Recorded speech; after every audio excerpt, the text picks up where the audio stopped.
All right, good evening, everyone. Would you please rise for the Pledge of Allegiance? Pledge allegiance to the flag of the United States of America and to the republic for which it stands, one nation, under God, indivisible, with liberty and justice for all. All right, good evening, everyone. Thanks for coming out on a very rainy and windy night to continue our 100-year anniversary celebrations. We have quite a bit tonight, a lot of special presentations, actually more special presentations than new business. So we'll get things kicked off as we celebrate our 100th anniversary and our students tonight. And just at the outset, nice news that we just learned that our girls varsity basketball team defeated Northport today, so they're advancing to the Suffolk County Finals for the third consecutive year. So congratulations.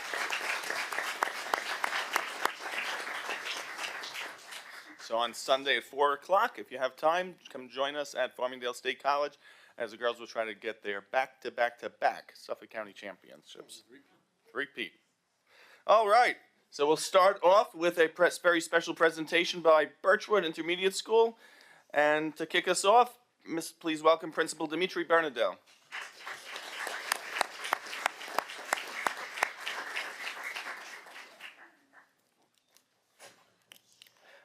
Good evening, Dr. D'Elia, Mr. Siapetta, Board of Education, Cabinet, South Huntington friends and family. I'm so incredibly excited and honored to be here tonight to celebrate the South Huntington District's 100th anniversary. It is truly amazing to be a part of this journey and to see firsthand the rich history and pride this district displays on a regular basis.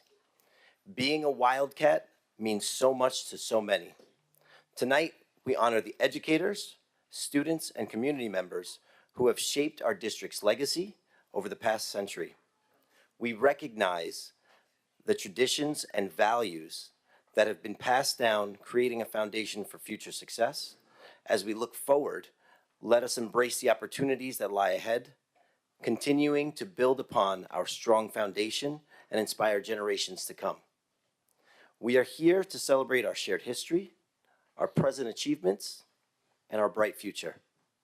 Tonight, we'll try to connect our past and our present.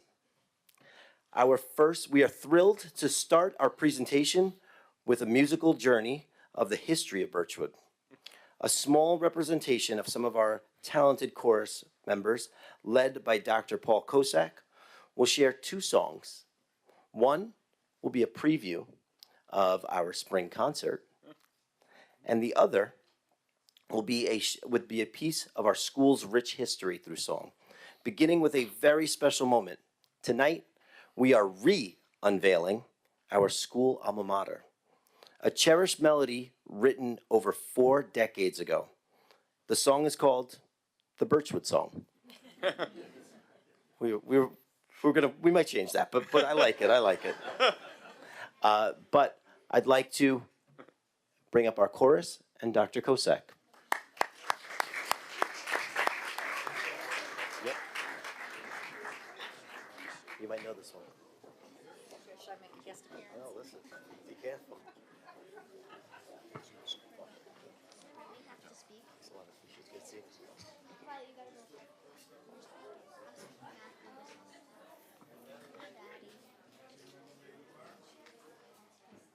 Check.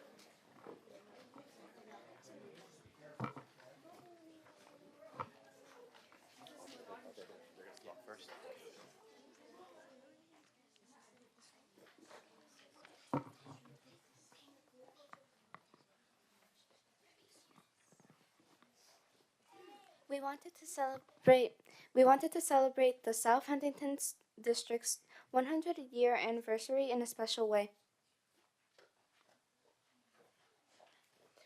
So we dug deep into the archives and found the old Birchwood School song. It's crazy to think that the Birchwood students that sang the song before school events decades ago are probably now as old as Dr. Kozak. Now that's history, ancient history.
The group of students singing for you today are all members of the 5th grade chorus and represent all fifth grade classes at Birchwood. We will now share with you a song we have been working on in chorus, which has a beautiful message.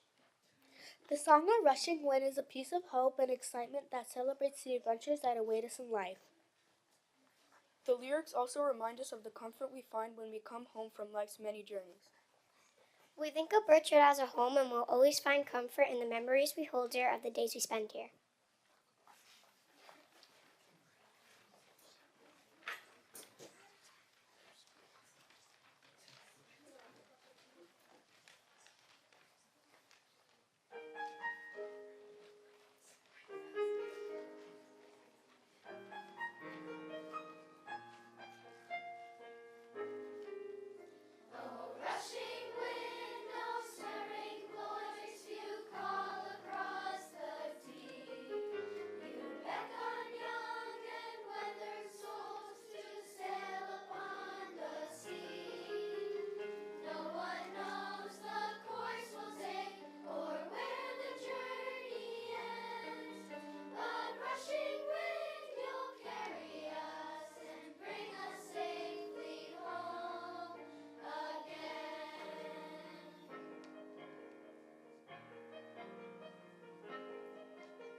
Our Birchwood Chorus.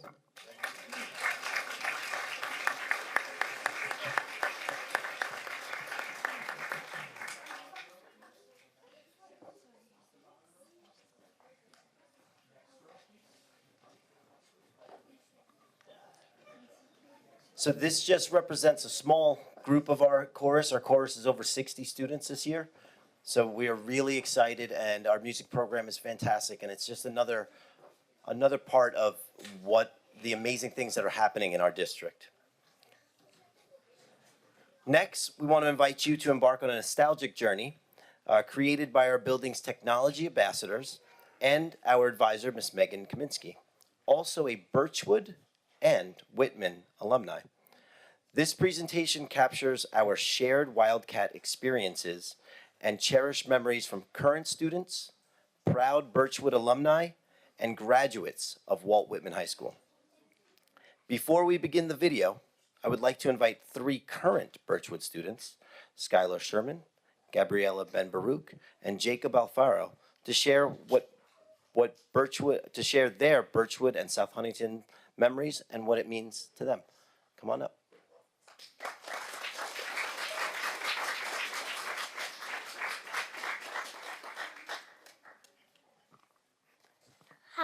Skylar Sherman, and I'm so proud to celebrate our 100 years. Birchwood has encouraging teachers, great friends, and a lot of fun memories, and a great principal and assistant principal.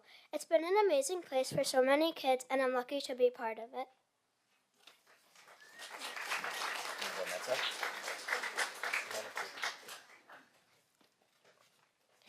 Hi, my name is Jacob, and my favorite South Huntington memory is walking into Birchwood and seeing my friends and the staff. They are very welcoming and friendly. Also, being a technology ambassador and being at my other home and other family, Birchwood.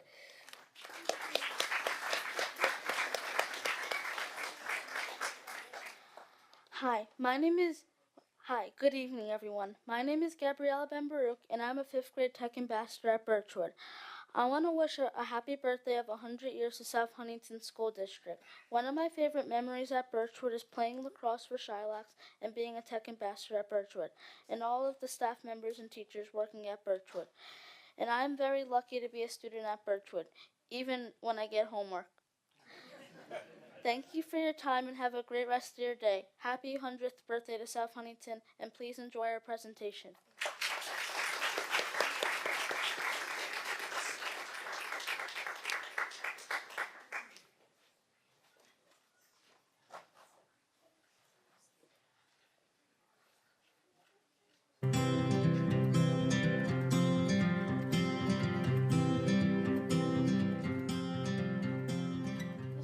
What's your favorite South Huntington memory? My favorite South Huntington memory is being a 5th grader at Birchwood in Mr. Ryan's class and doing the bubble gum blowout competitions every Friday. That's so great. What was your favorite South Huntington memory? My favorite South Huntington memory was when I got up on stage and I ran for 3rd grade president. What is your favorite South Huntington memory? My favorite South Huntington memory is being in high school, going to Whitman and playing on so many sports teams, having fun, and getting to know my teachers really well. Hey Alex, what was your favorite South Huntington school memory?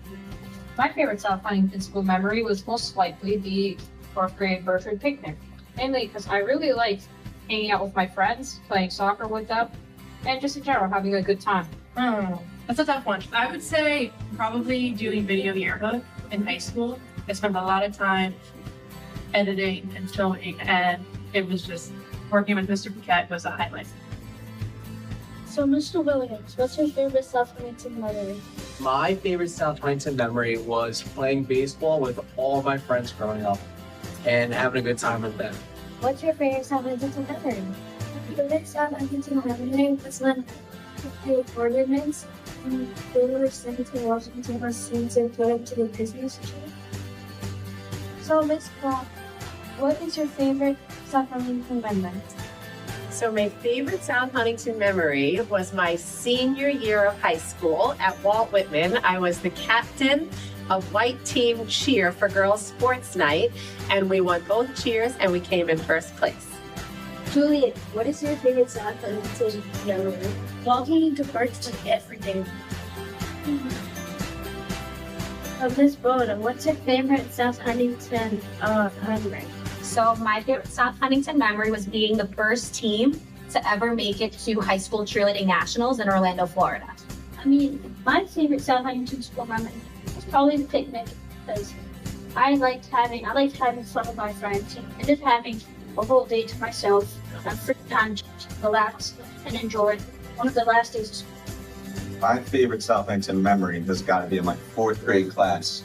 My teacher, Mr. Watts, who's now in Oakwood, we had turtles in our class. We did a turtle race to see who would win. That was probably my favorite South Huntington memory.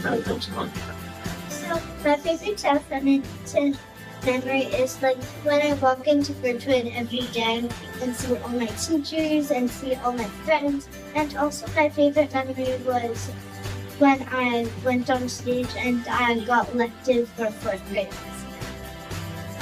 I would say that my favorite South Huntington memory is when I was in Walt Whitman High School and we had video yearbooks similar to how you're recording us now. And seniors would record us throughout the year, and then we had VY Day at the end of the school year. And we got to watch videos from our senior year of high school. And it was a super special memory.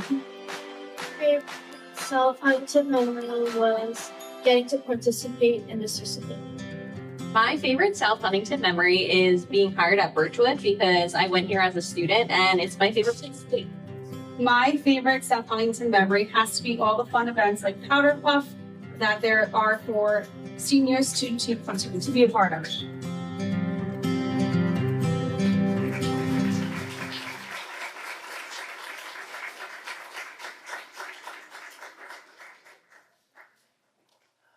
Now I'd like to introduce our assistant principal, Ms. Renee Shum.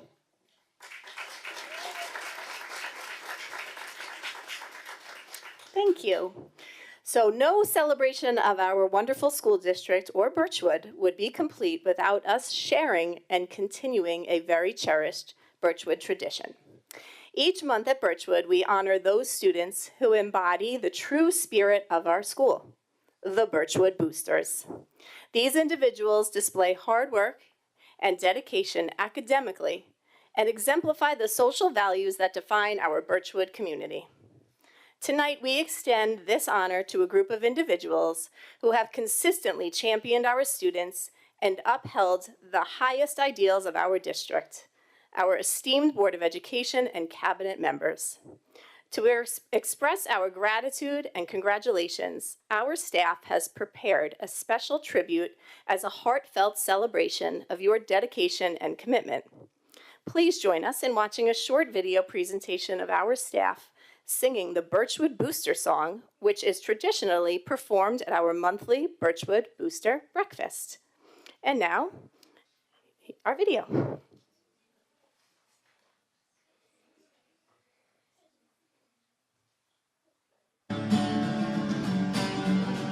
You are a booster, a Birchwood booster. You made us happy all year long. We're sharing memories and something special because we're singing you this very lovely song. You are a booster, a Birchwood booster. You made us happy all year long.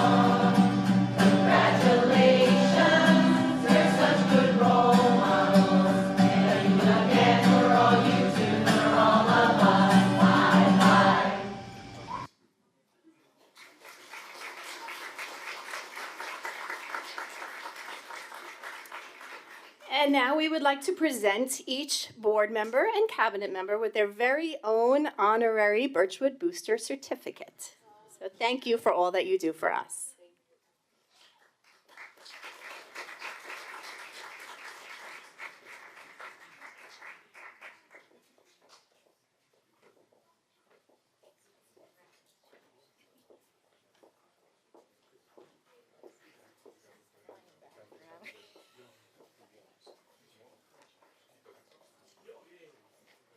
I just want you to know that more than one person at the dais, the front, has been a Birchwood Booster before. So I just want that known. More than one person here.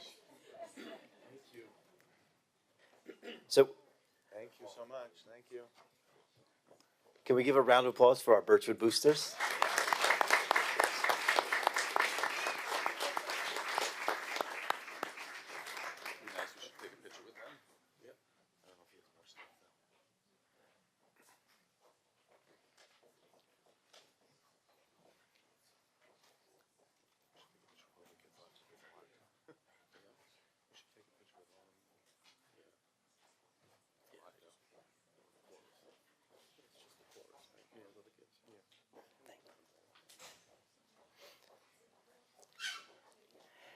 And now, to conclude our presentation, we are thrilled to unveil the Birchwood contribution to the district's 100th anniversary mural.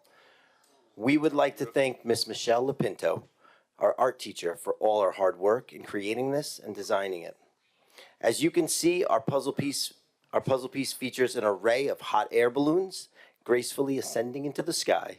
This imagery is symbolic for us. First, it echoes the cover of Who You Were Made to Be, a book that has guided our school year and theme, Soaring to New Heights. This book reminds us of our individual uniqueness and boundless potential, and has inspired us to extend that theme beyond our walls and share it with our entire South Huntington District community. Tonight, we celebrate not only the incredible heights we've reached in the past century, but also the limitless potential to soar even higher in the next, as we cultivate the leaders of tomorrow.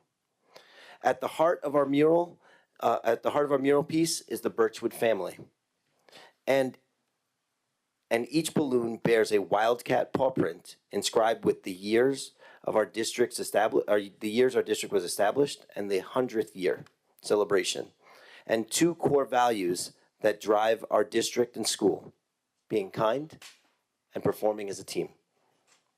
Finally, as a special touch, every student and staff member has signed the back of this puzzle piece with their initials, a powerful reminder that each one of us is an essential part of the puzzle that makes Birchwood whole. Tonight, as we present our puzzle piece, we are excited to share our book, to share a copy of our book and our small token with our board as a reminder that you are members of the Birchwood family. We hope you enjoy the book and know that we are thankful for all your help and everything you do for our students and staff to soar to new heights. Thank you.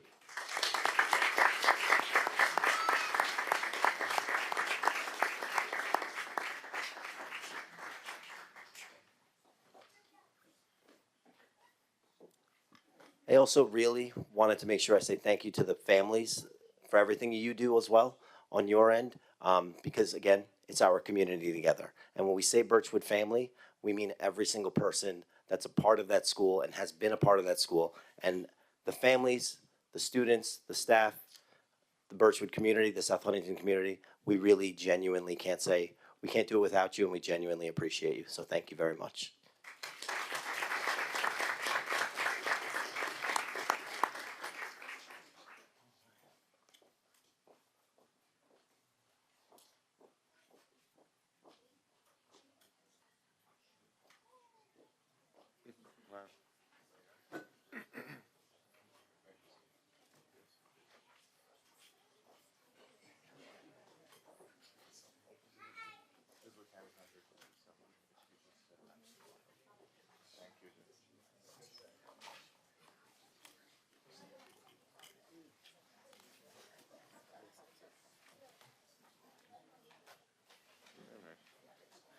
Children's book section in my house. So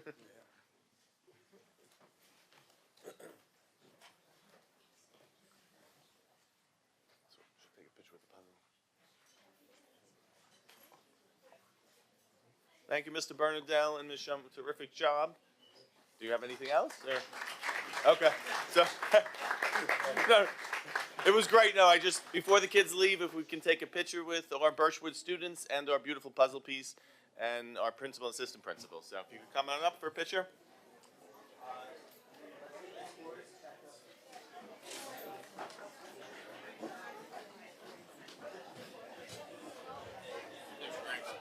they're so cute. I was like tearing up. Yeah, I know. I love these. Jessica Rosado. Yeah. We became best friends in 5th grade. Oh wow, really? Yep, they're right here. Oh.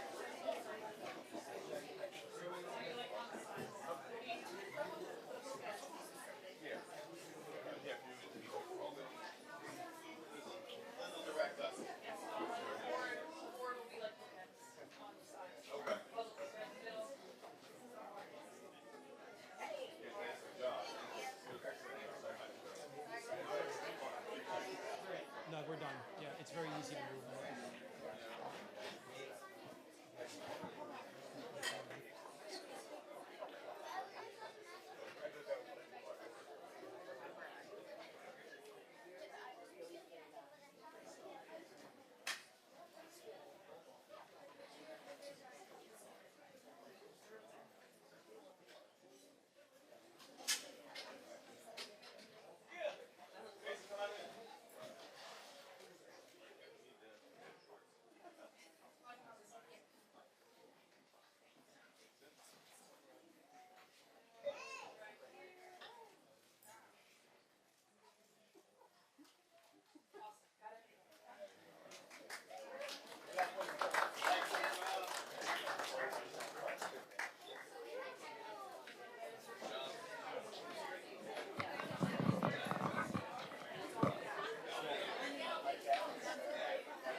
You have Linda's certificate? Oh, okay. Great. All good. Good job, man. Great job.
Wow, that was a lot, yeah. Everybody, the elementary, that's the way to get people to come to something, right? Oh, yeah. That's what they should have done at. Yeah. All right. One down, three more to go. And we continue to. So our next celebration is our World Language Month, which is March. So to help us celebrate, I'm going to introduce Walt Whitman High School Assistant Principal Yader Castillo. Mr. Castillo, welcome.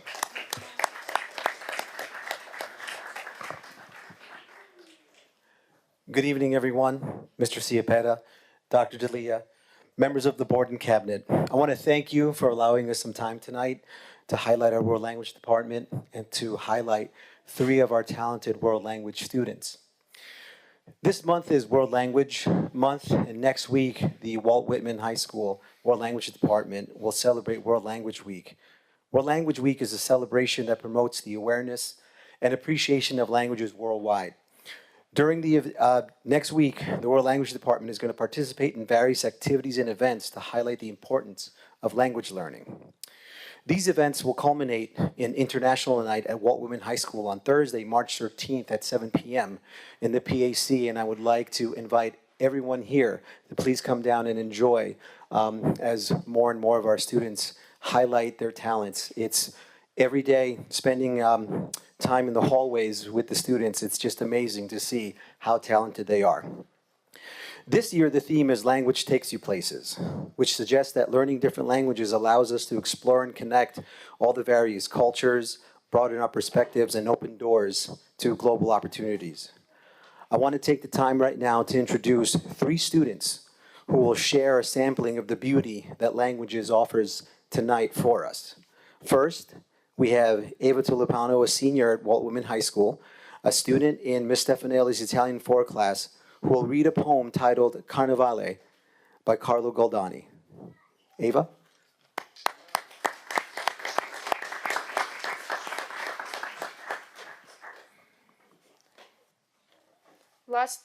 Carnevale. La stagione del carnevale, tutto il mondo fa cambiare.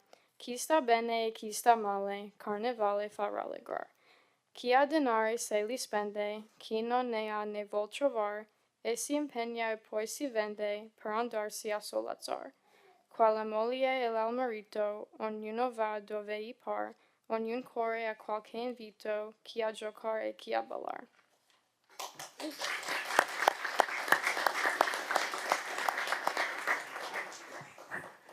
Thank you, Ava.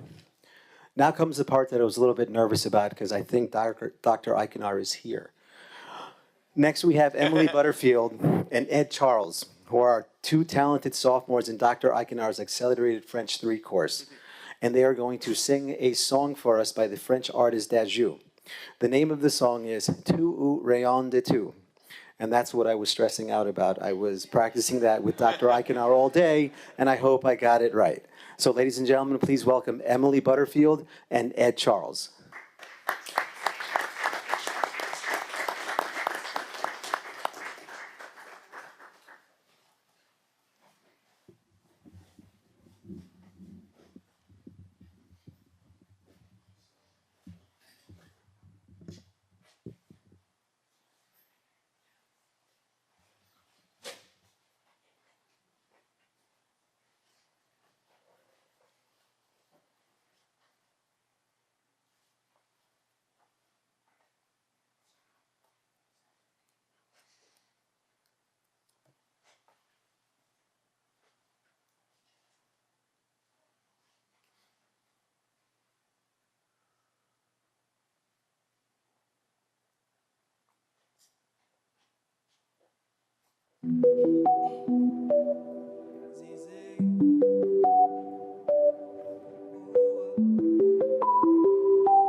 Thank you so much, Emily and Ed. It's difficult to follow something that beautiful, but mi deseo esta noche es que continuemos con nuestro amor para el lenguaje. I hope these performances served our purposes of entertaining, educating, and inspiring the appreciation of our world's diverse languages. And again, another highlight of our World Languages Department and some of our talented students at Walt Whitman High School. I want to thank you tonight, and I look forward to seeing all of you at the International Night at Walt Whitman High School next week on Thursday at 7 p.m. in the PAC. Thank you so much, and enjoy the rest of your evening.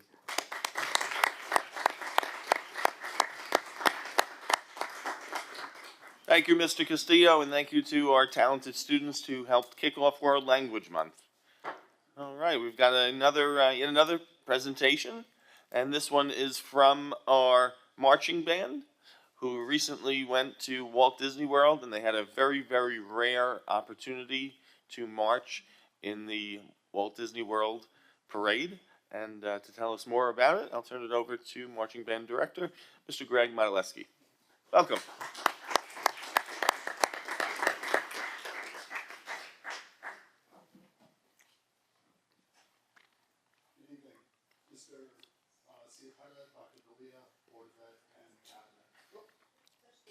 There we go. All right. So now I can try that again. Good evening, Mr. Ciapetta, Dr. D'Elia, Board of Education members, and the Cabinet. This is a real treat that I am really happy to share. Almost 2 months ago, we took a massive trip to Disney World that took 632 days to plan.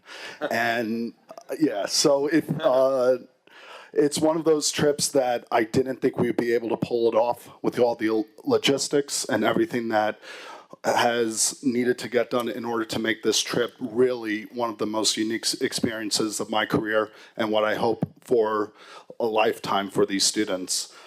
Before I get to our small presentation of some photos followed by a video, so thank you to Board of Ed and the Cabinet for your approval and support with this. A truly community effort from multiple departments with so many logistics really made the difference for these kids. A massive thank you to Whitman Principal, Dr. Murphy, for his great assistance and guidance with a trip like this. To facilities, Pam and Kevin, they drove down a Ryder truck, 20-hour drive, and they were the ones responsible for bringing all the equipment. To Meredith and Laura at Transportation for arranging the buses and a pickup of 1 a.m. On Monday, the 20th. To Chairperson Matt Hoffman, who had some ingenious ideas to help making this trip very possible. To the Band Parents Association, I have BPA President Tara Adams and her husband TJ. They are immense supporters and they have greatly helped with this trip. To the staff chaperones, so I have Whitman teacher, Mr. Vitek, Joe Vitek, Ms. Minogue here, and former alumni and staff, Ms. Abby Yeager, and my co-director, Mr. Sean Lucas here tonight. And they were so helpful with everything that we were able to do. And of course, the parents and the kids for their support and how much fun these kids really were on this trip. And of course, I can't help but thank Anthony at Group Travel Network. His guidance and his participation really put everything together. He's the one that planned all the buses down there, the park passes, the meal vouchers, and it was an absolute blast. So it's really wonderful to see a lot of smiling faces. You'll notice some tired faces as well. The Epcot was a 20-hour day, so we did 3 days in each park with our performance happening on Sunday. Of course, Disney brings out the kid in all of us. So yes, that is a massive turkey leg from Epcot that somehow students and staff ate. There was, we had an instance where a kid ate turkey, ate ice cream, got on a roller coaster. You can probably figure out the rest from there. So there was definitely some learning experiences with that. And of course, this photo of Mr. Lucas and myself that somehow got on the Instagram. Thank you, Matt. And we couldn't find the photo, so we just said, it's the two guys in the suit. And it was as simple as that. Sorry, Ms. Minogue. So it's just one of those things where we had the best experiences with both staff and students, and there's hundreds of photos, and it's just one of those things that every photo was really special, and it was really quite a blast. I bring up this embarrassing photo. So this is from me in 2007. I'm all the way in the corner with my hands held up high, screaming my face off. This was 18 years ago, and the reason why I bring it up is that after the trip concluded, I contacted my band directors, Allison Silla-Dambolowski, and my director of music, Tom Gellert. And I didn't realize how much they meant to me with what they did for me as a high school student, and I couldn't help but feel that I needed to repay the favor to our students. And somehow, and this is completely coincidental, I'm in the same spot, 18 years and about 50 pounds heavier, screaming my face off. Of course, I had to get Sean and Joe Vitek on there, so I had to bribe Mr. Vitek to get on here. But I sent out a message that I want to try and recapture the moment with these students. And I had about 15 of them just come rushing in and really try and create a fantastic memory. And of course, Hollywood Tower of Terror, it's wonderful to see that so many reactions and just so many emotions that come just from a single ride, and all of us hopefully enjoy ourselves. I don't know what Bronson, Peyton, and Jake are doing in that, but it's really funny to see. We had, I believe, 35, 40 parents that made the trip with us, in addition to Dr. Murphy and Dr. D'Elia, and it was a real treat. We had theme shirts every day throughout all the parks, and it was really spectacular. You will see quite a bit of selfies, and I have to give my co-director, Mr. Lucas, credit. We did check-ins every couple of hours, and we did news selfies. And they had to do a certain thing in the photo to show that everything was okay. I came up with simple ones like stand in front of a red building. It didn't really go so well, so Mr. Lucas came up with some TikTok, some Instagram ones, and we had quite a bit of laughs with some of these photos. So I got requested from my drum major to post this of Phil Clark, again, just screaming his head off, and just a lot of funny photos that came out as a result of this. And of course, this is a balloon. It was a frozen balloon. It was $18 that was given to me. A student asked me to hold it, and I won't tell you the amount of people that looked at me awkwardly about why am I holding a frozen balloon. So it really was a wonderful trip whatsoever. We had a personalized banner from our Imagination Campus, which was a lot of fun. That showcased our title, and it was really a treat. There was rain on Sunday. It poured, and it just didn't look like it was going to stop. And somehow, in 30 minutes, when we were supposed to have an 85-minute warm-up time, we were able to make it work. Some of you might recognize this. This is Dr. Murphy. Well, Dr. Murphy's suit. So it's pouring right now, and he's coming up to where we were meeting, and it's like, I gotta keep my suit dry. So we've just found this umbrella. He put his suit up there. Notice the shoes that are up there as well. It was absolutely perfect. The best part is I left. I was the last person standing next to the suit. I left, and I promise you there was at least 10 people that looked to see what this was hanging there. And I was pretty sure it was, they thought it was an attraction. So again, my co-director, Sean Lucas, came up with this wonderful phrase, Murphy here in spirit, rain or shine. So we had a specialized warm-up spot. They took us all the way backstage, so we were able to see, we weren't able to take photos, but we were able to see a lot of the Disney props that they use for all the local parades, and we had a wonderful chance of being able to do a really quick warm-up. You can even still see the rain that's on the ground there. This is probably the money shot of this with the castle in the background. You're going to see some photos, and you can't help but staff and students smiling. It's just absolutely incredible. We had a lot of people that stuck it out, and then once we started marching, the clouds went away, the sun started coming out, and it truly was a lot of fun. My drum major, Abby Burkett, again, you can't help but just smile and enjoy it. We even had kids that went up and said, oh, look, there's Elsa from Frozen. It just so happened our color guard uniforms for our past competition season, they look like Elsa from Frozen. Sorry, Matt. So you'll notice, and even Dr. Murphy, everyone is in step with their right foot on the ground except Matt. His right foot is up there, and I thought he might correct it. Nope. His foot is still incorrect. Even Dr. D'Elia behind Dr. Murphy is there perfectly. So, Matt, you have an invitation to the next band camp to learn how to march with us. So we were able to get a lot of aerial shots. We even had a live stream set up through some parents that were there, and it was just a really truly spectacular moment. And a lot of people stopped. They listened to us. We even had Disney employees come out and say, they sound good. So it was just one of those things where it was just absolutely impressive. And through all the preparation, it went incredibly fast. And like I said, it couldn't help but have staff members just be absolutely ecstatic. Sean's giving something there, but it's just, you couldn't help but smile, and just the work that they did was just absolutely phenomenal. And The thing that was most scary, after the parade, there was a chance that lightning was going to occur. And they told us, if lightning happens, you guys are stuck backstage. You cannot go back into the parks there. It's just the regulations. So I was put on the spot to ask, can we get this photo done and get undressed and get out before lightning hit again? And I just knew that this was one of those photos, as I took as a high school person, I had to make sure that we had the photo. And this is one that's going to last truly for a lifetime.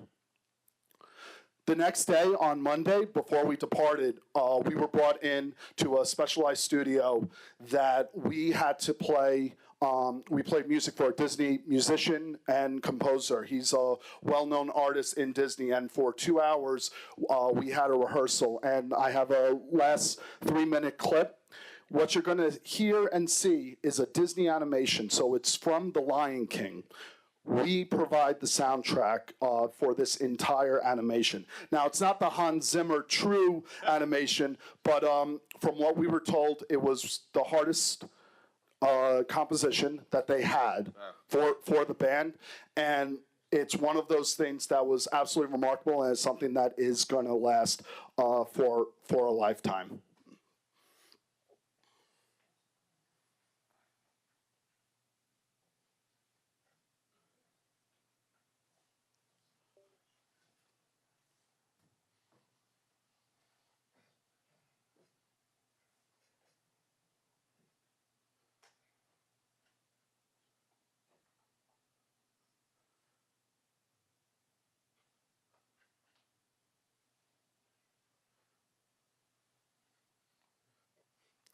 Yes, you cannot duplicate this. I think we were able to get away with that.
And here's another recording that we have with some photos from the event. This features Kate Adams and Eric Racinos as soloists.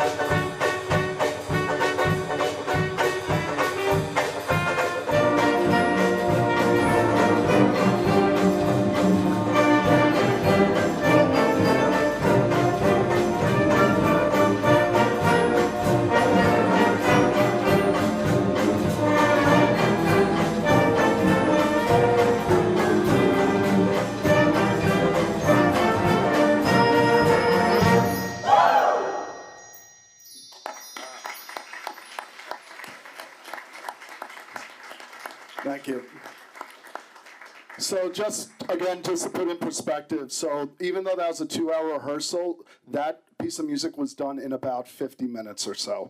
So for the amount of attention that they had, they were able to really put it together and really make a wonderful memory and performance. So again, I can't thank the Board of Ed, Cabinet, administration, and just fellow teachers who really made this possible. And it was just a coincidence that this happened to be on the 100-year anniversary as well. So it was a really nice trip for the marching band. Thank you so much.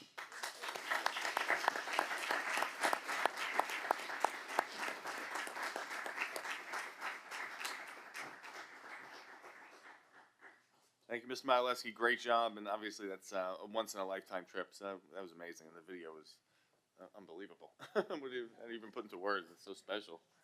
Yeah, beautiful. Thank you so much. Thank you for sharing that with us. All right, Mr. Conway, we always give you a tough chore to come after all these wonderful performances, but you get to tell us how our tax dollars are able to make those things happen. That's right. Especially after Mickey. Yeah, Mickey's a tough one to top. The children are a tough one to top. So we're going to jump right into the second budget work session of the year. Good evening, everyone. Thank you. With that, we're going to jump right into it. So starting off right here, fiscal philosophy. The fiscal philosophy of the district has been for many years and will continue to be to focus on delivering that of the student need. We want to be able to afford them the opportunities in which to learn and to grow, and obviously doing such with a fiscal mindset of sustainability and being mindful of our taxpayers. A component of the budget development is looking at the tax levy. That is obviously a key component as to deriving the revenue side of things. And what is the tax levy limit? It's nothing more than a formula-based calculation which tells districts what they can legally request from the taxpayers. It's sometimes known as the 2% cap. We'll get into that component of it a little later on in the presentation. And that can be misleading sometimes because despite the word 2%, it is a formula, and if you follow that formula, you can be compliant but still exceed the 2%. One thing to point out in that third bullet there, which is important to note, while the levy sets the limit the board is going to ultimately request, what it does not do is have any impact on the assessed value or the tax rate that each homeowner ultimately sees. That, in fact, comes from the town itself. Just to put some perspective on recent levy history, over the last several years, you'll see it starts in 1920 year. That year we were at a 2.87, and more recently at a 2.4. And just a small point worth noting is those pre-COVID / in the middle of COVID years, those top two numbers, the average in those 2 years was a 2.6%, and then you'll see the other trends below that. To put the same information on this slide here, just to equate some dollars with it. So just the way you'd read that is in that top year, that 2.87%, in that particular year, it equated to $3.2 million of new revenue for the district. And then I'm not going to go through each one of these, but you'll see more recently, in this current year, we're living in the 2.4%. That equated to just shy of $3 million of new tax revenue for the district. Okay, as we develop this budget the last several months and going forward in the next coming weeks, what is our eligible tax cap at this moment in time? So I just want to be clear on this slide here. The maximum allowable cap per the formula as of right now is 3.97. That would equate to a potential new money source for the district of around $5 million, and that at the 3.97 is compliant with the formula that I mentioned a moment ago. But that point is critical to note that the board reserves the right, as they've done in past years, to propose a levy which could ultimately be less than that, which would be in favor of the taxpayer. So just to repeat that the maximum allowable is 3.97, but again, the board does reserve the right to move forward with a lower levy, which would be favorable to the taxpayer. These next couple slides will get into some of the components of the formula itself, one of which is the tax-based growth factor. Essentially, that's just an indicator of signs of new growth within the surrounding community within the district. It looks for things measuring quantity change like new construction, measurable improvements, things like that within our boundaries.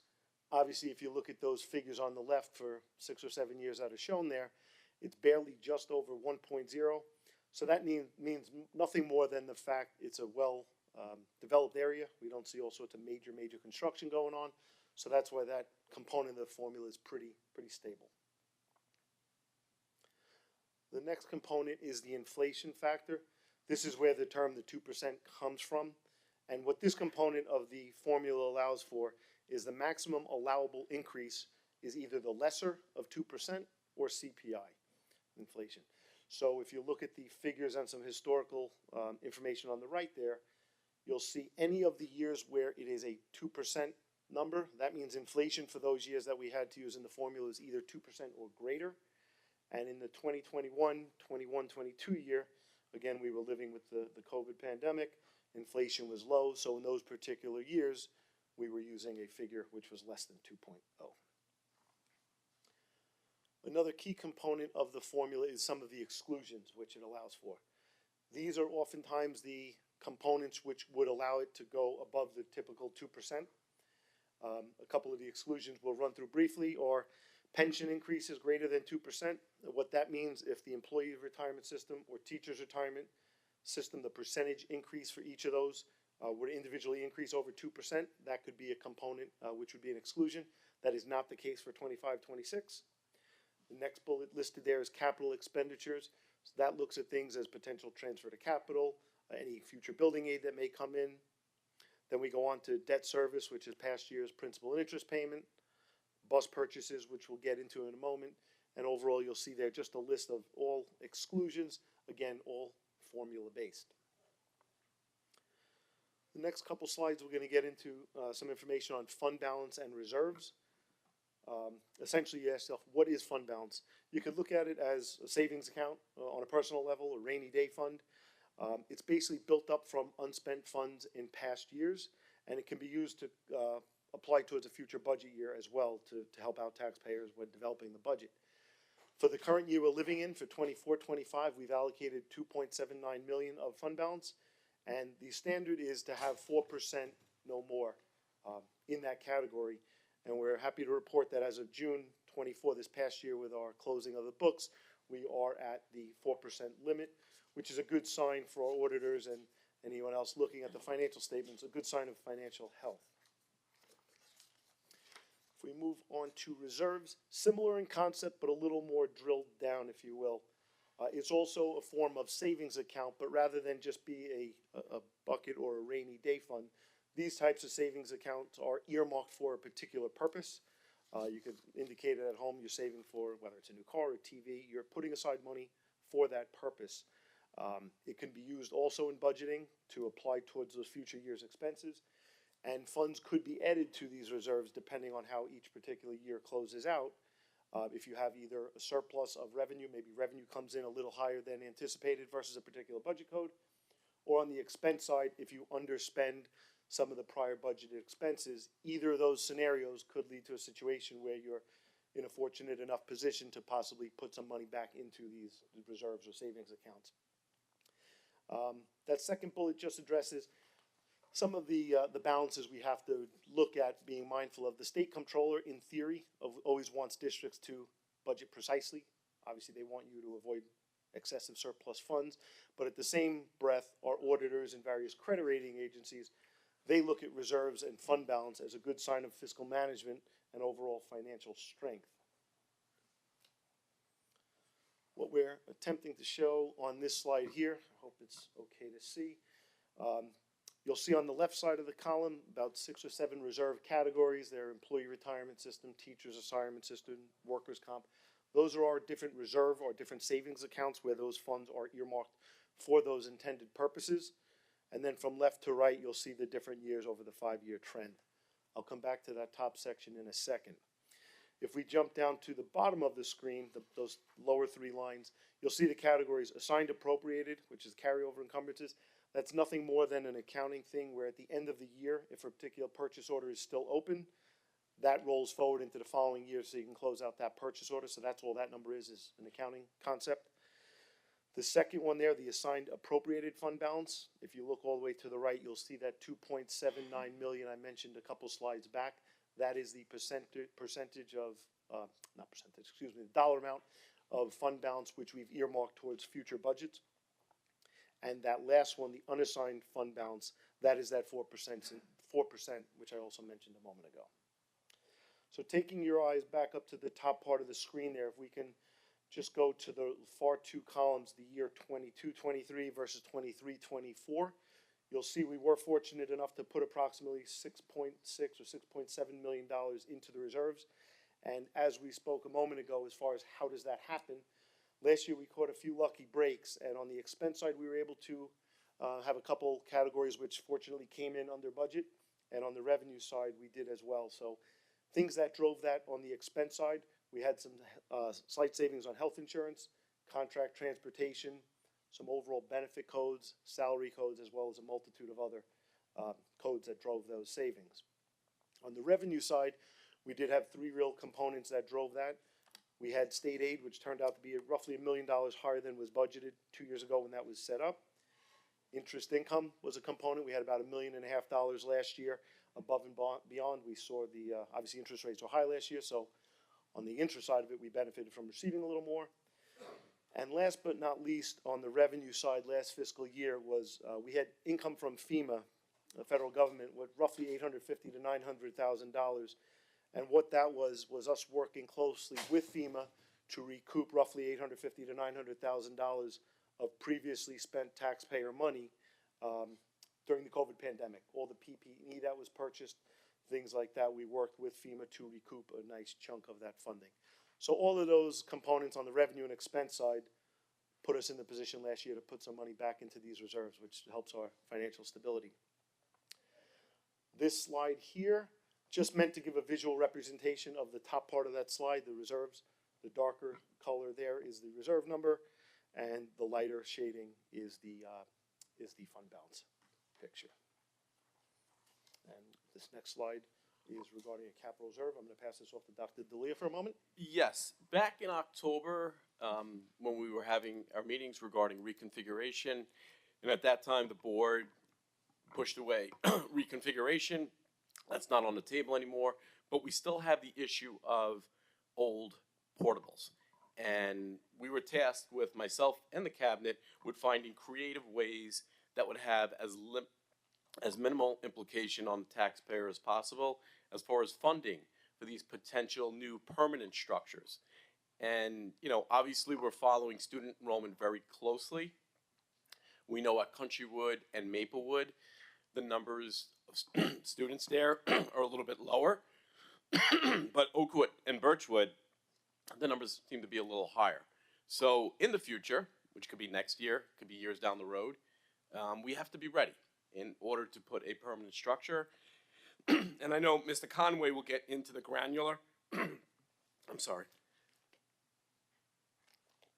He will get into the granular conversations of what this capital reserve will mean, but we're trying to come up with a way that in the event that maybe more realistically Oakwood or Birchwood may need a permanent structure, that we have a funding source that we can pull money from that will have, won't have a deep impact on our programs, our staffing, and because these are real situations that didn't leave us. Reconfiguration left us, but the portables are still there, and we need to have some kind of plan, and it's the funding piece. Because as we mentioned back in October, that's about $5 million, and those numbers, as you know, don't go down, they only go up in the future. So we need to be ready to, you know, have a funding source that can help us, you know, because in essence, I don't think it's realistic that we would do 4 permanent structures in 1 year.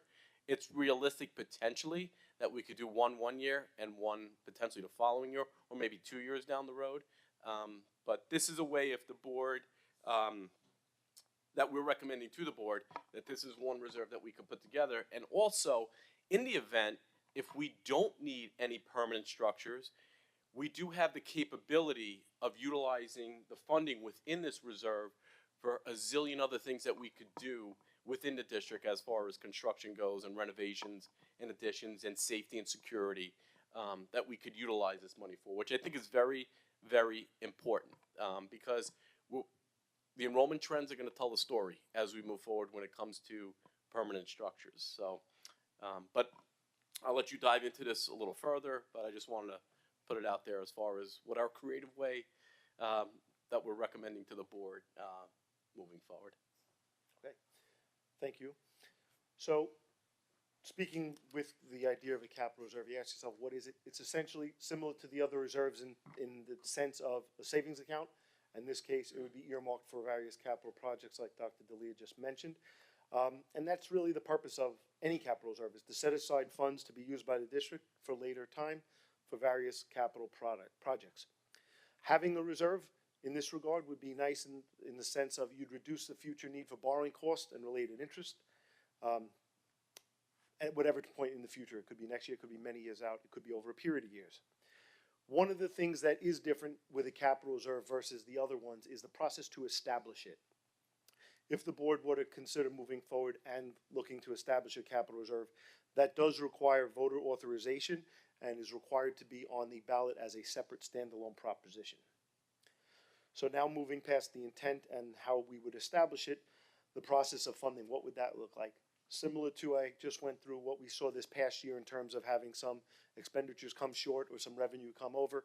It's the exact same concept. If you have a surplus in your budget at the end of the year, the decision could be made to put a piece of that surplus into, say, a capital reserve. And at that point, it would be possible, like Dr. D'Elia mentioned, whether it be to replace portables with brick and mortar and or many, many other projects that could be used district-wide. So at this point in time, like Dr. D'Elia mentioned, we were asked to look into what this could potentially look like come June. And right now, here we are in early March, we're cautiously optimistic that if the board were to consider moving forward with such a capital reserve, we would likely be able to fund it roughly with $3.5 million that we're anticipating at this point, based on some of those categories we have mentioned. The first one we mentioned at the last meeting, health insurance. This year we were blessed with a very minimal increase in the health insurance rate. So that afforded us some anticipated savings in that budget line. The next one is debt issuance related to our TAN borrowings. So every fall we do a TAN, a tax anticipation note borrowing, which is nothing more than short-term borrowing. Again, this year we've seen now a decrease in interest rates, so we're anticipating some savings in that budget line item. Again, that third bullet is nothing more than many, many budget line items. We have literally several thousand budget codes.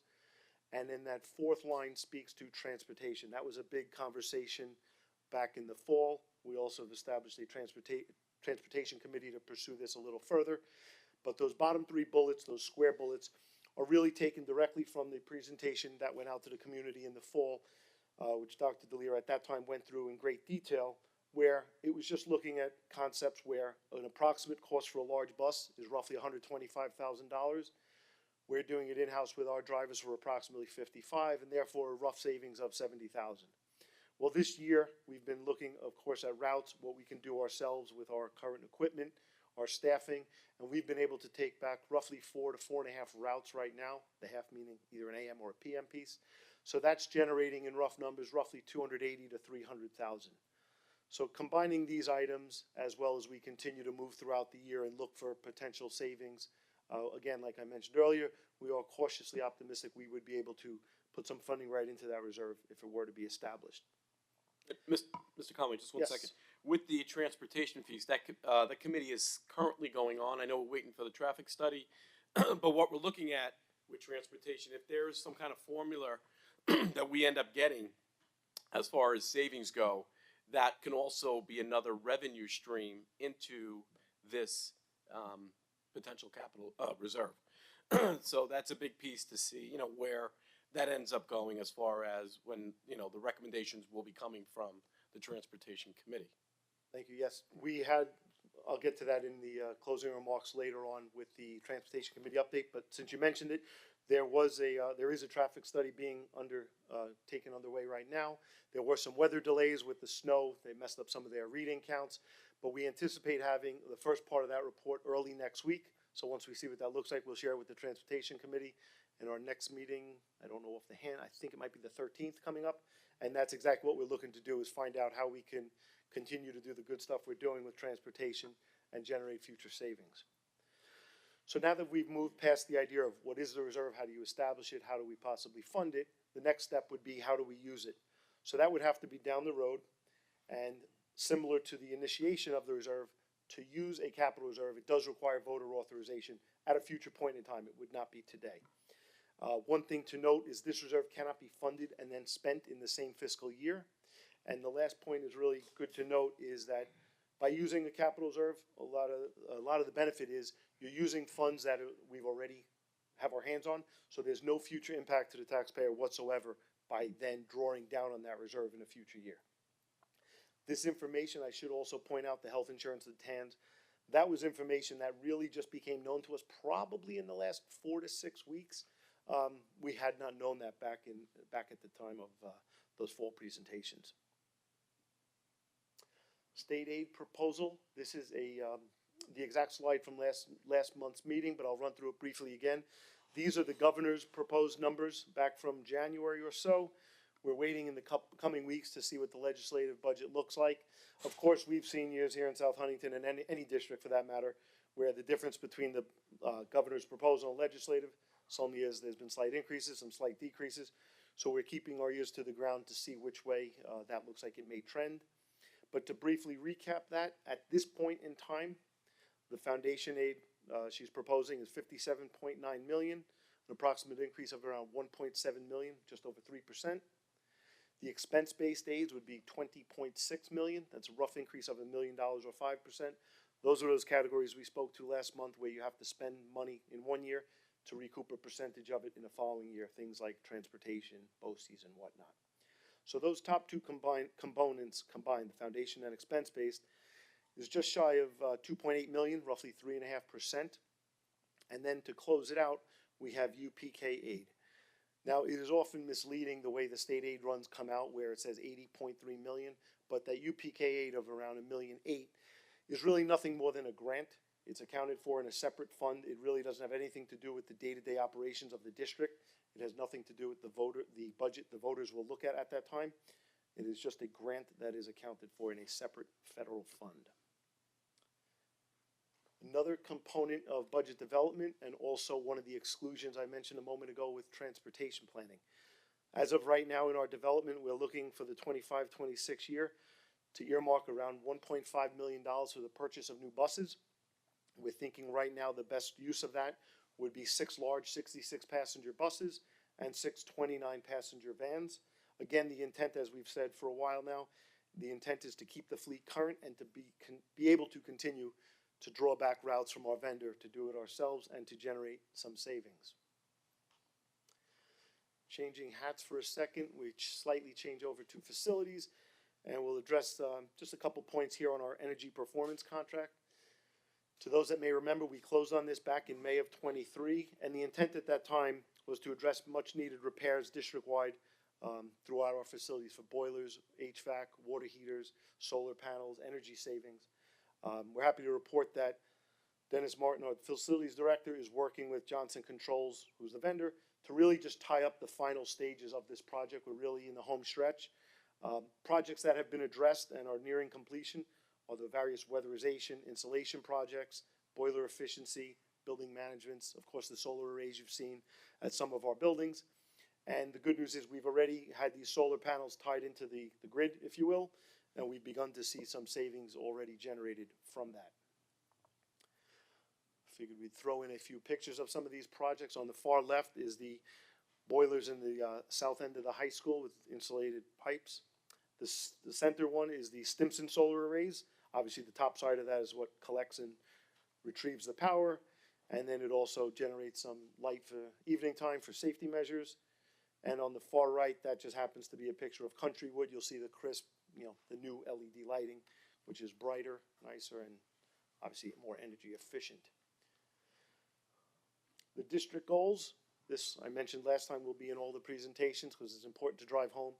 The goals of the board, Dr. D'Elia and the rest of us throughout the district, are really to continuously strive for excellence. The goal is to just push the students to become the best version of themselves and to find what really drives them.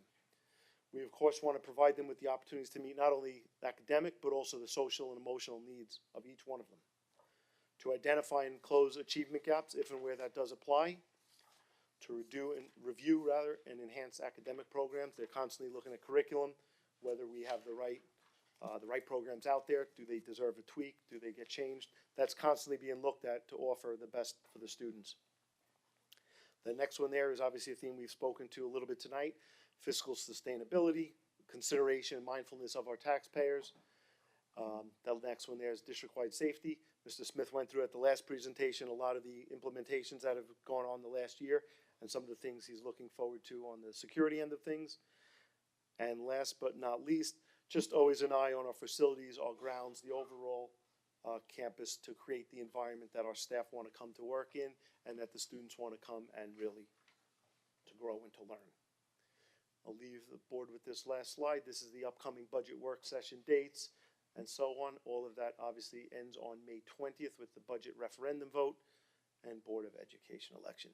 Are there any questions from the board? Oh, is that it?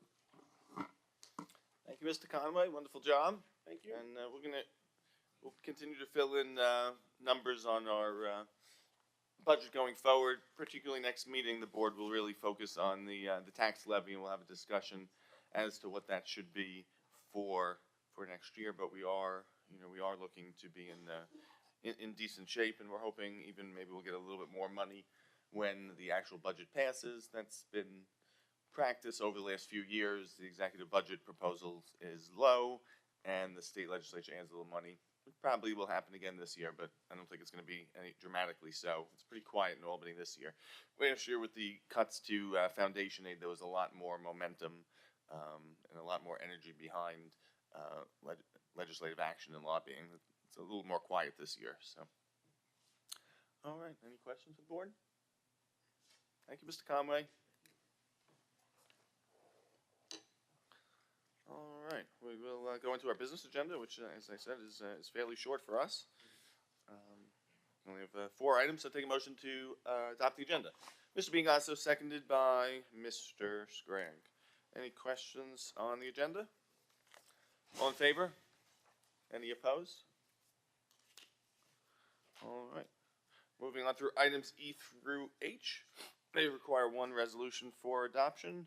They also include our minutes and financial items and bills. Is there a motion? Mr. Bingasso, seconded by Mr. Scragg. Any questions? All in favor?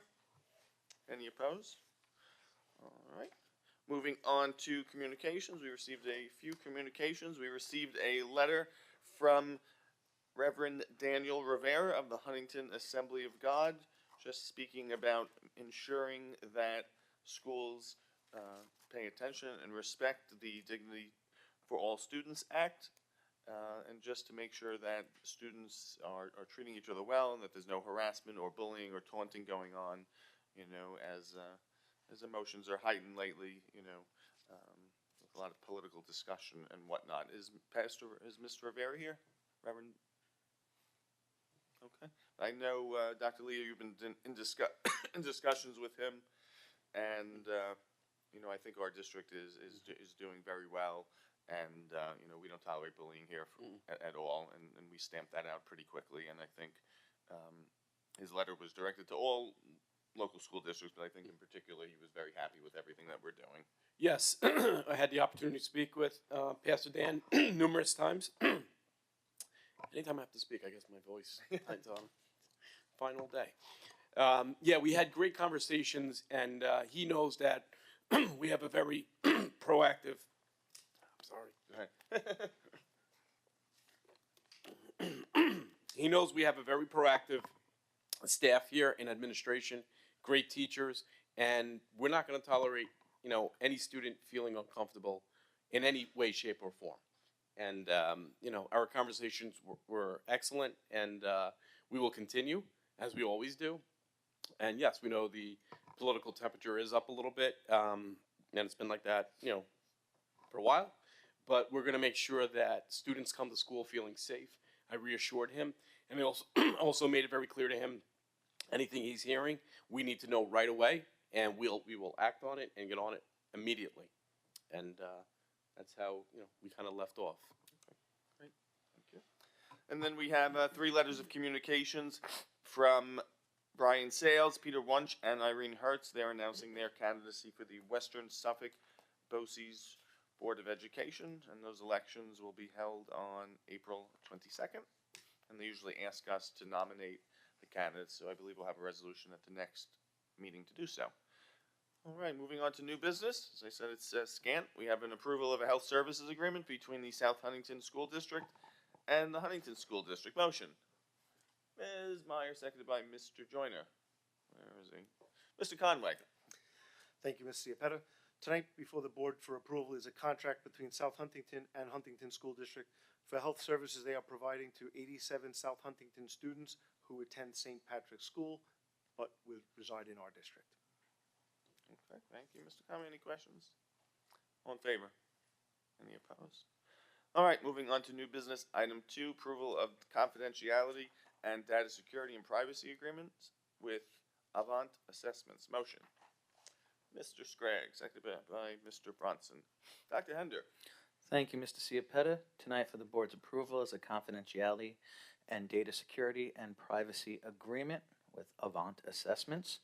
And they're just ensuring that they are Ed Law 2D compliant and will not sell our student data. Thank you. Thank you. Any questions? All in favor? Any opposed? All right, we have recommendations for placements of students by the committees on special education, preschool, special education, various states listed. Is there a motion? Mr. Bronson, seconded by Mr. Joyner. Any questions? All in favor? Any opposed? All right. And item 4 is a resolution for a board member to attend a conference, National School Board Association Annual Conference. Motion. Mr. Joyner, seconded by Mr. Bronson. All in favor? Any opposed? All right, moving on to personnel. Excuse me. We have personnel schedules 9, 10, 13, 15, 16, 17, 20, and 22. Is there a motion? Mr. Biangasso, seconded by Ms. Meyer. Any questions on the schedules? All in favor? Any opposed? All right, there was exciting news on one of them. We have a 10-year appointment to announce. Assistant Superintendent for Human Resources. I'm trying to get used to that still. Mr. Edwin Smith has been granted tenure in his position. Congratulations, Mr. Smith.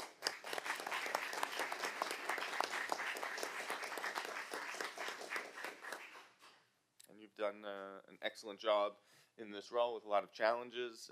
You've successfully helped negotiate a new teacher's contract, which was fully executed today, so it's complete. You've and also helped bring in a lot of talented staff to our district, so great job in your position. Thank you. All right. Moving on to information and reports, we have Facilities Committee minutes from January 2025. We actually had another meeting since then, so a lot's going on. Just run down things quickly because news is kind of getting stale. We'll be adding a security booth signage in front of Walt Whitman High School for the security booth, just to say welcome to Walt Whitman High School. Our marine biology room, which has been in construction for quite a while now, is finally nearing completion, which I know Dr. Murphy is very happy about. This is an excellent and exciting space, and we'll be doing a ribbon cutting for it, which we'll invite everybody to in later this month, actually. Already thinking about next year's capital work. In last year's budget, the board and the district approved science classroom renovations at Walt Whitman High School, which were necessary because of the gas lines in the building and the classrooms are not working. So we'll be working on that. Working on the 100th anniversary time capsule. Dr. Murphy, you want to talk about that? Yeah, so we're collecting individual time capsules from every building to go into our 100th time capsule we're going to be opening in 2075. We're going to be laying it in at the athletic complex of Whitman on Sunday, May 4th, or May 3rd, I'm sorry. And right now, every building is kind of looking and seeing what makes their building unique and what they want somebody to open up in 50 years to see what Megwood or Birchwood or Whitman High School is like. We'll be having music. Chef will be doing their fun run with students there that day, as well as having our booster club serve food to the community that will be there as well.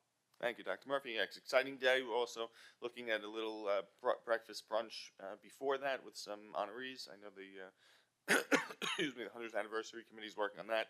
So a lot going on that weekend. It's kind of another mini 100th anniversary celebration. It's kind of capping capping the year with that. Somebody will need to remind us in 50 years when we have to open up the time capsule. So Gracie will nominate you.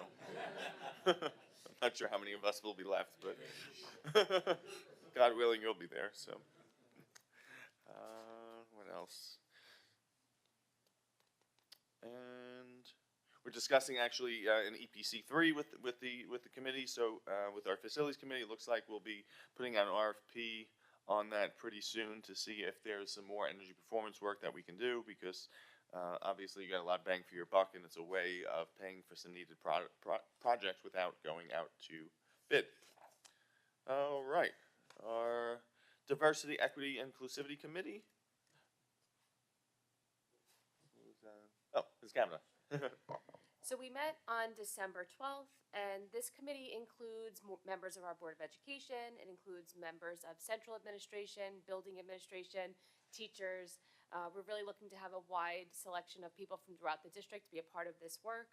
Really, at this meeting, we discussed a review of the work that the committee did the previous year. We also welcomed Wendy Blair Braxton, who is the Equity and Inclusivity Officer for Western Suffolk BOCES. She works with many districts in our sector, and she was able to share some of the work that she's doing around the area. We also talked about the culturally responsive and sustaining education framework and the work that we're doing in our district, like Dr. D'Elia mentioned earlier, about supporting all students, inclusivity, kindness, uplifting all students. That's really the work of this committee and the work of the intended work of this committee. We talked about some of the work again from last year and the use of the whisper units throughout the district, which have been really important and helpful. And we concluded that meeting. Thank you. Thank you, Ms. Kavanaugh. And Ms. Meyer, Wellness Committee? Yes, thank you. So the Wellness Committee met prior to our last meeting on February 12th, and this was actually our first meeting of the year. We were a bit slow getting started this year, so we had quite a number of updates. But we did discuss SEL, and Ms. Skelton gave us an update of how the program is going in the elementary schools. She's really ramped up the programming this year, and the program that she's pushing in also offers a dual language focus this year, which has been excellent and very well received across the district.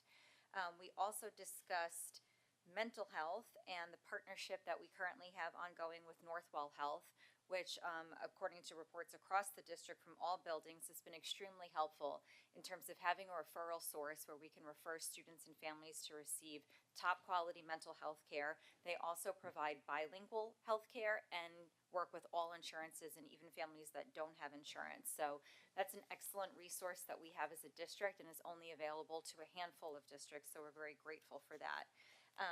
We also discussed some programming and planning for May Mental Health Month, which we traditionally celebrate as a district. And our focus this year will be to try to drive greater interconnectivity across the district. So certainly each building will tailor the programming to what's most appropriate for their students, but we would love to come up with either a district-wide theme or something that can really connect us across. We are lucky to have Gracie as our ex officio student board member as part of the Wellness Committee as well. And she was able to share a bit what's happening in terms of student participation driving SEL and mental health. And one of the experiences that she shared was our Natural Helpers group that did an experiment of going 12 hours without their cell phones. Oh, wow. And they presented, I believe it was to the leadership classes or to another group, a little bit about their experience. And we were so impacted by this on the Wellness Committee, we would actually like to propose doing a board presentation for the community before the end of the year on that experience. We also had an athletics and physical education update from Mr. Barth, and there's been tremendous success in athletics across the district. Also notably, an increase in participation as we were able to add 2 JV boys soccer teams, an additional JV boys and girls volleyball team, and a JV boys basketball team. So we are able to give many more of our student athletes the opportunity to participate in organized sports. Also a note that Wildcat Camp registration is out and up and running, and we will have the addition of wrestling this year, which again is another opportunity for participation in athletics, and a robotics and drone camp for 7th to 9th graders, which will be fantastic.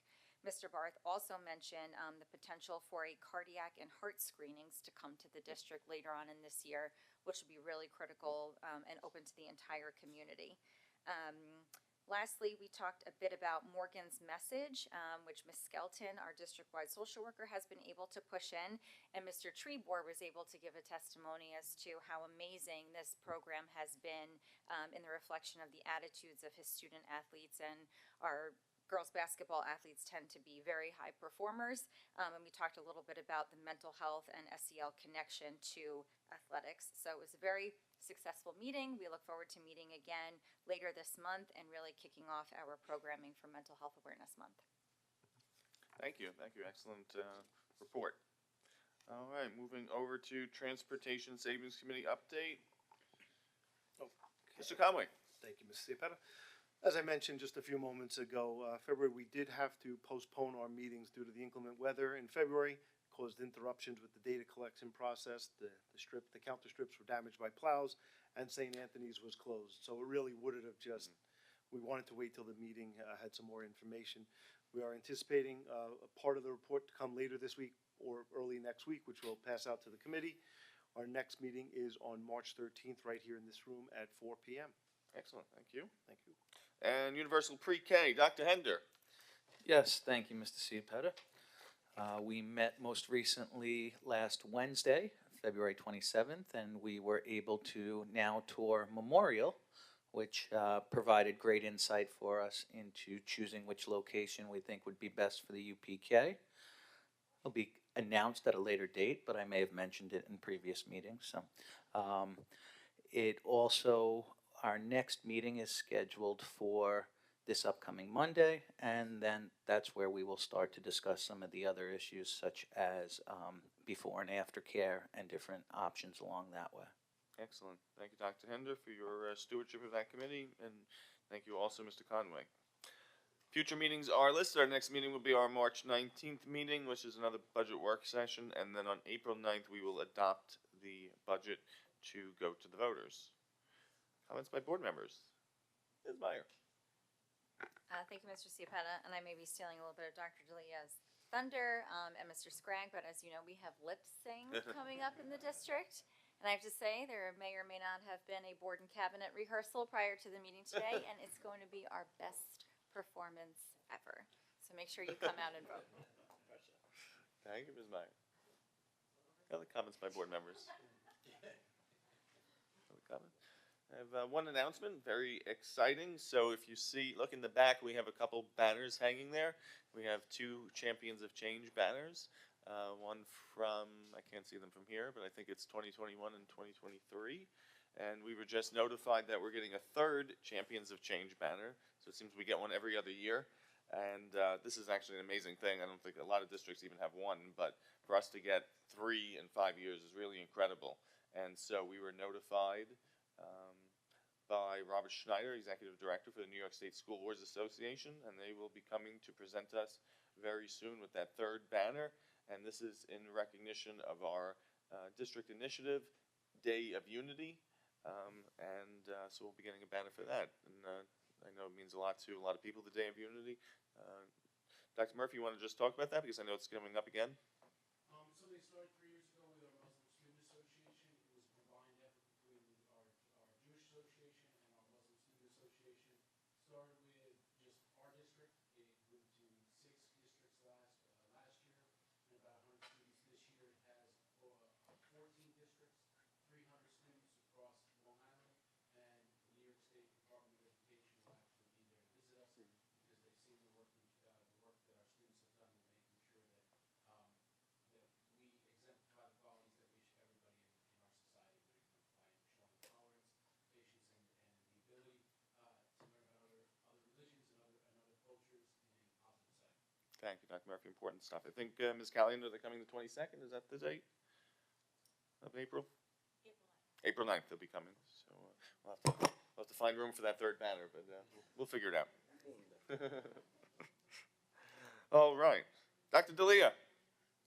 Yes, real quickly, I know you mentioned at the beginning of the meeting the girls basketball team playing for the county championship. I don't know who they're playing yet, but that'll be on Sunday. But I also want to mention the boys basketball team.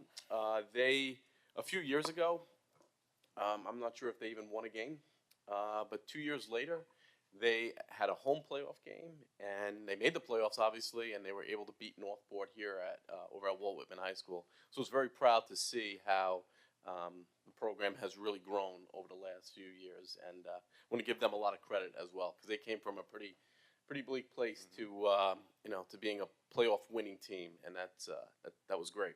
So we ended the girls and the boys season in Northport. Yeah, sorry, Ed. Lip sync, looking forward to it. It's going to be a great event. It's like one of the staple events of South Huntington. So sold out pretty quickly as well, my understanding. So not surprised. And also one last thing, Yankee Met tickets, no more. They're sold out. And last year I couldn't sell 250 tickets, or I mean the district couldn't sell 250 tickets in 4 months. We sold 500 tickets in 3 weeks. Wow. And so, Good job. yeah, we're looking forward to a great night, July 6th at Citi Field. So, Excellent. Thank you, Dr. D'Elia. All right. Comments by our ex officio student board member, Gracie. Good evening, everybody. Before I share anything, I do want to congratulate the performers and acknowledge the amazing presentations tonight. We really just got to see how much our District 1 values culture. We got to hear about the very special trip to Disney. Super exciting. In that video, I wanted to cry. And of course, we got to hear some of our young students sing. So I thank everyone for making my day with all of that. So I would just like to take today just to share a little bit about what's been happening. First, with GSN at Whitman, the theme this year was Princesses vs. Pop Stars. And the princesses ended up winning overall, but I will say the Pop Star soundtrack, I think it was a crowd favorite. It was definitely my favorite. The Britney Spears really got me. Additionally, I do want to acknowledge Multicultural Day at Maplewood, which took place today. Some of the Whitman Heritage Clubs actually took a trip over there, and they gave little presentations, talked with the students, and I think there was maybe some performances as well. And that kind of ties into World Language Week, which we will begin celebrating all of that on March 10th. So I know for Whitman, the language classes, they're going to be kind of dedicating the whole week just to learning about different cultures, and some of the class time, they'll kind of get to spend it in the PAC, and they get to watch a movie, which I think every year they alternate which language the movie's in, and I think this year is Spanish. So that's going to be really exciting. I was going to mention the girls' basketball game, and I was going to say good luck, but I think they kind of won the game before I could get to that. But still, really good job, girls. You impressed all of us. And then, going off what Ms. Meyer had mentioned, on Friday, the PTA lip sync battle will be taking place in the PAC at 7. And I will be judging with my friend Ethan. So, I have high expectations. I'm sure you will exceed them. But it's going to be a packed audience and a lot of fun. So I hope to see some people there, even though it's sold out. Hopefully everyone bought tickets already. And that same day, there's going to be a blood drive in the South Cafe, which will be taking place all day. So that's just another thing to note. One thing for Silas and Stimson, they will be putting on their production of 13 the musical, and the dates for that are the 13th, 14th, and 15th. Another theater thing, this kind of applies to Countrywood and Oakwood. On March 17th, the Theater Honor Society is going to be making visits to those schools, and the teachers, a part of their curriculum is to read the book The Day the Crayons Quit. And so the Theater Honor Society, everyone gets a crayon, and they put on the performance for the kids, and it has been a hit the past few years. So I'm super excited for that. I'll be playing Red Crayon. I'll see Dr. McKelly, I'll see everyone. I'm so excited. And that same week, we have the 8th graders coming up to Whitman for the club fair. So they get to learn all about the clubs, the activities available at Whitman, and they can kind of start thinking about it before they head up. To wrap everything up, I want to spread the news and announce the 2025 valedictorian and salutatorian. It is Sienna Lever and Erin Conlon. I will say the class 2025 is super duper hardworking, and I think it's one of the most competitive groups of kids that Whitman has seen. And these girls, as well as students in the top 10, are extremely deserving of this acknowledgement, and I am proud of all of them.